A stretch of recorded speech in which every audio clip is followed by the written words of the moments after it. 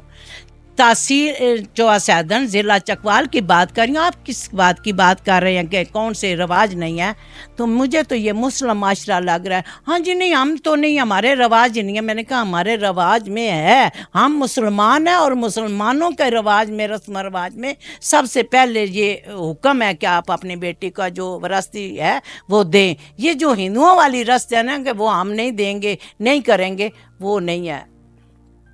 بالکل، آپ نے وراثت کا ذکر کیا تو ایسا ایک مائنڈ سیٹ بھی ہے جس میں خواتین خود اس حصے سے دستبردار ہو جاتی ہیں، کیونکہ معاشرے میں ان کو شرم کی نگاہ سے دیکھا جاتا ہے جو اپنے بھائیوں سے یا والدین سے اپنا حصہ جو ان کو اسلام نے حق دیا ہے وہ لیتی ہیں۔ اس بارے میں آپ کی کیا رائے ہے؟ اور مجھے یہ بھی بتائیے گا، اس میں میں ذکر کرنا چاہوں گی جہیز جیسے دکھاوے کا، وہ اس کی کیا اہمیت ہونی چاہیے، اور وہی پیسہ جو ہے یا وہی آپ اپنی خواتین کو جو آپ کی بچیاں ہیں ان کو سکلز دینے میں لگا دیں، اس بارے میں آپ کی کیا رائے ہے؟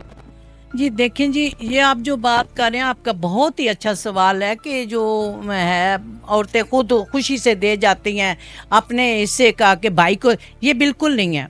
ہم نے ایک سروے کیا تھا تو بہت ساری یتیم بچی ہیں جن کو ہم ان لوگوں نے کہا ہوا ہے جی اس کی شادی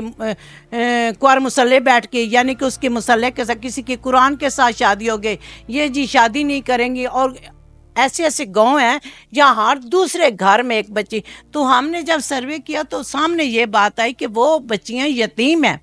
ان کے والد کی ڈیتھ کے بعد وراثت کا انتقال ان کے نام چڑھ گیا۔ اب وہ بھائی کہ ہماری جائیداد جو دوسرے لوگوں میں چلی جائے گی، ان کی شادیاں تک روک دی گئیں، اور کہا کہ یہ کرتے آپ مطلب بہت جتنی بھی آپ پڑھی لکھی لڑکی ہے وہ یہ نہیں کہے گی کہ میری شادی جلدی کر دیں جی مجھے شادی کرنی ہے۔ یہ تو ذمہ داریاں باپ کی، والدین کی یا بھائیوں کی ہوتی ہیں، تو وہ اس طریقے سے بیٹھ جاتی ہیں۔ اور دوسرا،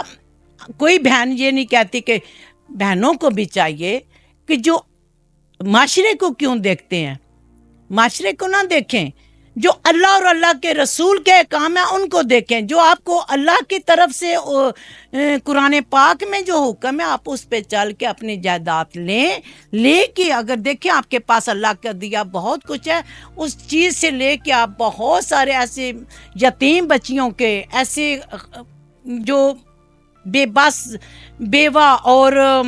بے روزگار جو بیٹھے ہوئے لوگ ان کے لیے بہت سارے مشن میں حصہ لے سکتی ہیں، اپنے جائیداد کا حصہ وہاں لگا دیں، اور بھائیوں کو بھی اعتراض نہیں ہوگا جب ایک رسم چلے گی کہ یہ ان کا حق ہے یا ہمارا حق نہیں ہے۔ پچھلے دنوں ایک بات ہوئی تو ایک بھائی، ہمارے ایک میٹنگ تھی تو وہ بھائی کہہ رہے تھے جی میں نے تو بہن کو دے دیا۔ میں نے روکا ان کو، میں نے کہا کہ آپ نے کہاں سے دے دیا؟ اپنے حصے سے؟ نہیں، وہ جو میں نے کہا تو وہ تو اس کے والد کی طرف سے وراثت میں آیا ہوا تھا، آپ نے کوئی احسان نہیں کیا۔ لہٰذا میری بہنوں سے بھی ریکویسٹ ہے، جو چیزیں آپ کو مضبوط کرتی ہیں معاشرے میں، ایک عورت مضبوط ہے، اس کی آواز بھی مضبوط ہے، اس کے فیصلے سازی میں بھی وہ مضبوط ہے، اور معاشرے میں بھی وہ مضبوط ہوتی ہے، تو پھر کوئی کسی قسم کا تشدد یا کسی کے بول یا کسی باتوں کی وہ پرواہ نہیں کرتا۔ غزالہ صاحبہ آپ نے بہت اچھے پوائنٹس کو ہائی لائٹ کیا، لیکن یہاں پہ میں ایک اپنا پرسنل ایکسپیرینس بھی آپ کے ساتھ شیئر کرنا چاہوں گی۔ جیسے میں آج چکوال سے بشارت سے یہاں چوہا سیدن شاہ آپ کے پاس انٹرویو کرنے آئی ہوں، تو ہم نے بشارت سے جو ہماری پیام سحر کی ڈائریکٹر ہیں فارینہ امرین صاحبہ، ان کو پک کیا، تو میں یہ دیکھ کر بڑا حیران ہوئی کہ وہ جو ان کا علاقہ ہے لڑی حجیال، وہ میں نے تو دیکھا کہ وہ ایک پہلا ایسا علاقہ میں نے یہاں دیکھا جہاں پہ ڈائریکٹ ٹریک نہیں جاتا، اور ہمیں بہت مشکل بھی ہوئی یہاں سے وہاں تک جانے میں، جو 5 منٹ کا سفر تھا وہ طویل ہو گیا۔ تو میں آپ سے یہ کہنا چاہوں گی کہ جیسے آپ نے کہا کہ ہم خواتین 92% ہیں، اور میں نے سنا ہے کہ یہاں کی جو علاقائی حکومت ہے چوہا سیدن شاہ کی، اس میں بھی خواتین کا بہت ایک نمائندہ کردار ادا کر رہی ہیں، بہت نمایاں ایک کردار ادا کر رہی ہیں۔ تو مجھے یہ بتائیے گا کہ وہ کیا کر رہے ہیں اس سارا جو ہے لڑی حجال میں جو یہ مسئلہ ہے اس کو بہتر کرنے کے لیے، اور اب تک یہ کیوں نہیں کیا گیا؟ اور مجھے یہ بھی بتائیے گا کہ جو خواتین آپ نے بات کی کہ ووٹ نہیں ان کو دینے کا حق، تو وہ کس طرح اپنے اچھے جو حکمران ہیں ان کو چنیں؟ جیسے کوئی بھی پیشنٹ ہے، خاص کر کے خواتین کے حوالے سے آپ لے لیں، زچہ بچہ کو لے کے اگر آنا ہے جس کے لیے ڈاکٹر بیڈ ریسٹ کہہ رہے ہیں، اس کو ایسے روڈ پہ لایا جا سکتا ہے۔ یہ ووٹوں کے لیے ان سب کو پتہ ہوتا ہے کہ کون کس ڈیرے پہ ہے، کون کس گراں میں ہے، سب پتہ ہوتا ہے روڈ کدھر جا رہا ہے۔ اس کے بعد یہ لوگ نہیں آتے، لیکن الحمدللہ اب جو ہمارا نیٹ ورک بنا ہے، ہم لوگ اپنے علاقے کے مسائل کو ہائی لائٹ کرنے کے لیے ان خواتین کو اکٹھا کریں گی جو اس مشکل سے دو چار ہیں، ان سے ہم سائن کروائیں گے، اپلیکیشن لے کے محترمہ کے پاس جائیں گے، وزیر اعلیٰ کے پاس بھی ہم بھجوائیں گے پہلے لیٹر، اور اس کے ساتھ اپنا خود بھی کوشش کریں گے کہ ایک وفد کی صورت میں ہم وہاں جائیں کہ دیکھیں آ کے ہمارے علاقے میں کہ روڈز کی کیا حالت ہے۔ تو یہ سارے تو باقی میں کہتی ہوں بہنوں کو کہ میری بہنوں، ہم جیسے مضبوط کرتے ہیں نا اپنا ووٹ دے کے، تو مضبوط کرنے کے چکر میں ہمیں دیکھنا چاہیے کہ کون سا جو ہے سیاسی بندہ، کس پارٹی کا چاہے بندہ ہو، لیکن وہ بندہ ایسا ہو جس کو اپنی پارٹی کے منشور کا بھی پتہ ہو، کیونکہ منشور میں انہوں نے بہت اچھی باتیں لکھی ہوتی ہیں، منشور پہ عمل کرنے والا ہو، پاکستان کا وفادار ہو، اور علاقے کے دوست پیکج بھی لائے۔ ایسے لوگوں کا منتخب کریں، ضروری نہیں کہ وہاں فلانی پارٹی کو کسی نے دے دیا ہے، ٹکٹ دے دیو تو ہم نے لکیر کی سیٹ پہ جانا ہے، ہم نے اسی کو ووٹ دینا ہے، وہی ہماری آواز اسمبلی تک نہ پہنچائے۔ ہمیں کیا ہے، وہ تو سرگنا اگر ہو ایسے قبضہ گروپ مافیا کا، ملک کی جڑیں کھوکھنے والے، خالی کرنے والے، جڑیں خزانے کی جو کھوکھلا کرنے والے مافیا ہے، ان کے سرگنا ہو تو ہمیں نہیں، ہم نے تو پاکستان کے لیے کام کرنا ہے، ہم نے تو خواتین کے علاقے کی ترقی کے لیے کام کرنا ہے، ہم نے تو ان علاقوں کو جو ان لوگوں نے نظر انداز کر دیا ہے، ہم نے ان علاقوں کو اجاگر کرنا ہے۔ بہت شکریہ، بہت زیادہ اہم جو پوائنٹس ہیں ان کو آپ نے ہائی لائٹ کیا غزالہ صاحبہ۔ آپ جیسے لوگ ہمارے معاشرے کا فخر ہیں، تو آپ بتائیے گا کہ پیام سحر کا مقصد، جیسے کہ آپ جانتی ہیں یہ ہمارا پروگرام ہے، سماج جو ہے، جو خواتین ہیں ان میں مثبت تبدیلیاں لانا ہے، ان کو ایجوکیٹ کرنا ہے، امپاور کرنا ہے۔ تو آپ کی نظر میں پیام سحر جیسے جو پلیٹ فارمز ہیں وہ کس حد تک اہم ہیں، اور آپ ان پلیٹ فارم سے کیا توقع رکھتی ہیں؟ دیکھیں جی، یہ آج کل جیسے دور ہے، میڈیا دور ہے،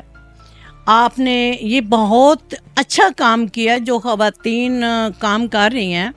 ان کو ہائی لائٹ کیا جائے، ان کو ساتھ اکٹھا کر کے ایک ایسا نیٹ ورک بنایا جائے جہاں بھی یہ چلے، جس کے علاقے میں کوئی ایسا کام ہے جو خواتین پیچھے رہ گئے تو ان کے لیے. اگر میں چاہتی ہوں کہ اب میں نے انہی دنوں میں ڈوگٹالیوں میں یہ دیکھیں وہاں کے جو وسائل ہیں، جیسے